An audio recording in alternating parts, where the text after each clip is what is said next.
Andrew, doing a piece on different riders and their techniques on climbing long climbs compared to climbing like the short, steep climbs.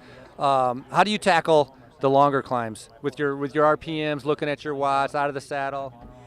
For me personally, I've always preferred the longer climbs. I'm a little smaller guy, and the shorter climbs, you know, some of the bigger guys can get over them and punch you. I mean, I think everybody has their own style, but for me on the longer climbs, I just try to settle in and ride it as smoothly and consistently as possible, and generally keep a little bit of a higher cadence, and I mean, pay attention to eating and drinking and all that stuff.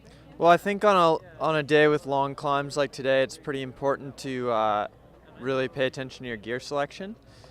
Today I'm running a 28 in the back for the first time this week, and I think it's important for me at least, to spin rather than mash a big gear, just because I think it'll save your legs over the course of a day where, you know, on a day like today, it's a 5-hour day, but 3.5 of those hours you might be going uphill. And where we live in Colombia, more or less everyone, we have at least the shortest climb is 1 hour. So we're supposed to do really well today, you know, because you are climbing, for example, today 1 hour climbing, in the last 10 minutes, you can finish empty. And then you go backwards. And then you probably did 90% of the climb really well, the last 10% you drop. Yeah, for me the most important thing is to go as first rider off the peloton into a climb, that I can go my own speed uphill, drop a little bit, and sometimes I drop out of the bunch, and then I just try to hang on a little bit behind the peloton, try to come back in the downhill. So actually it's every day like this. So I drop, I come back, I drop, I come back, I drop, I come back, and sometimes I don't come back and I sit in the gruppetto. I've taken to shifting around on the saddle a little. You go forward a little more, kind of almost towards a TT position. You use different muscles. You scoot back on the saddle.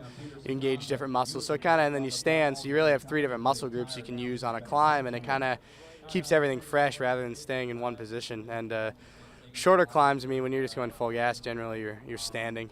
Typically, shorter stuff for me, especially being a little bit smaller guy, I'm out of the saddle just because it's a higher power effort. I prefer to go on the saddle, always on the saddle, and between, I'm not really high cadence, but I try to go in 80, 90 RPM. For example, my teammate Atapuma and Duarte, they are really 90% more or less.